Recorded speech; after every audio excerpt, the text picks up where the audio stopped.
pamasko mo. Ay, salamat. Kinaani akong pinaskuhan. Oh. Mayroon ka lang sayang nanay. May ulam pa. Saka anong... Daghang salamat. Oo.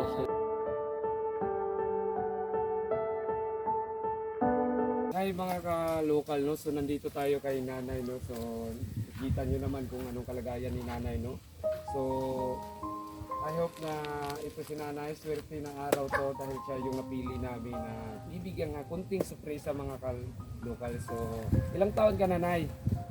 Ilan na edad mo? 84. So wala na kay kuan ang kinsa nagbantay sa imo diha. Gabi era sir, akong anak kauban. Ay mo yang apo. Oo. Yang apo. So napa si tatay o Patay na. tatay. So dili lang sa tasa kuan nay kay para makaingkod dayon kanay. Ito mga kalokal yung sitwasyon nanay. Si nanay magbuga-buga ng kahoy, panggatong, tapos yan lang talaga sa kuan. Tapos pagkatapos ibibinta niya para makabili siya ng ang bigas. Ito yung mga kahoy niya, mga kalokal. Ito makita yung marami na si nanay na kuan, marami na siyang kahoy para ibinta niya. Makita ninyo diyan, no. Aw. Kini lang kamo, kini ang akong tuhod mo ulpi, So dapat imo nga po na lang ang magkuwanta na sa kuan. Exercise mo niya sir. Ay exercise. So nami karon diri nay kay gusto mi makatabang sa mga senior citizen, mga na opportunity na makatabang mi sa inyo. Bahala ginagmay ang among hatag unta na appreciate ko ninyo. Mga kabutwanon ug ang atong mga kababayan, no. So nandito na si nanay diri sa atong atubangan. So I hope na unta pod suportahan ninyong among vlog. Suportahan po nato si nanay ko sa inyong kahimtang. So unsa man gani ang kuan sa Ginoo kung maluy-an ta. So ang kaning balay ni nanay dili na niingani sunod, no. So mga kalokal, so si Boss Dondon na ang maka-explain about them.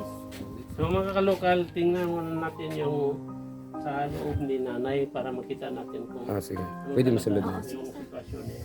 Paano Sige. siya umiga, paano yung sitwasyon Pasok mo na kami na ya. kain. Ito lang yung bahay ni nanay. Tingnan nyo. Lagyan na lang ng kurtina para hindi makita dun sa loob. Kasi sira-sira na Ito yung kusina, guys. So, makita mo dyan, oh. Light. Mga kalokal, tingnan mo. Kawawa talaga yung paan ni nanay. Yung kalagayan niya. Ito, dito, makita mo. Kailangan talagang i-repair. Yung mga bubong niya, butas-butas na. Saan, kung matulog siya, kung minsan nakaupo na lang, kasi wala na yung bubong niya, butas-butas na. Ito makita mo. Ay dito tayo sa higaan na yun. Wala na. Pusot-pusot na talaga.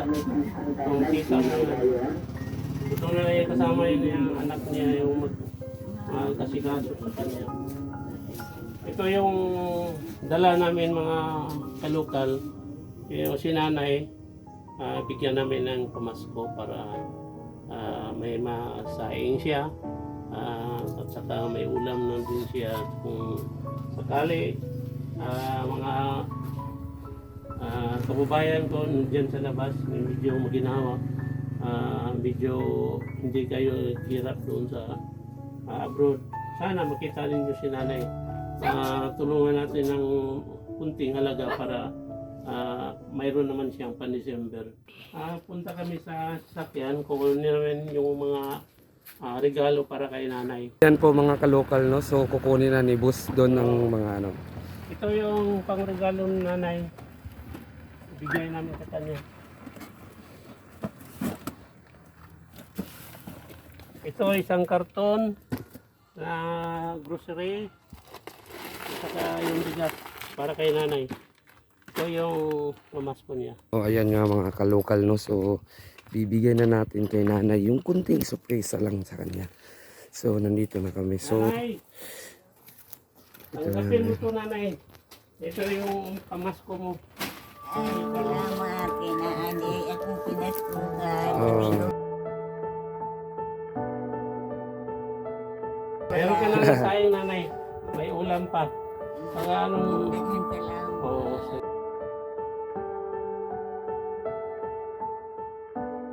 Bungol na. Medyo hindi na makarinig. Kasi 86 years old na. Pero nagano pa rin siya. Nagtrabaho pa rin. Para may mabili na pambigas. At saka pang ulam. Bago sa siya silhig, sir, nga tapok mo. So, yan ang anak niya. Siya yung nag-asikaso kay nanay. Magbukot na siya og silhig, nga iyang ibutang dire, nga naman ko'y mamalit, kanang silhig nga tukong. Ah, Pag mahalinan siya, kahit siya gatas, properties bugas, ako hinatangan siya sir. Ako'y mag-ano. Mas mayo. Kaya mga kababayan, sana maintindihan nyo, saka yung heart ninyo i-touch ni Lord para kita ninyo yung sitwasyon ni nanay. Matulungan natin sa kunting halaga, siguro maligaya si nanay. Thank you for watching. So, like mo sa among video, subscribe and share. Thank you.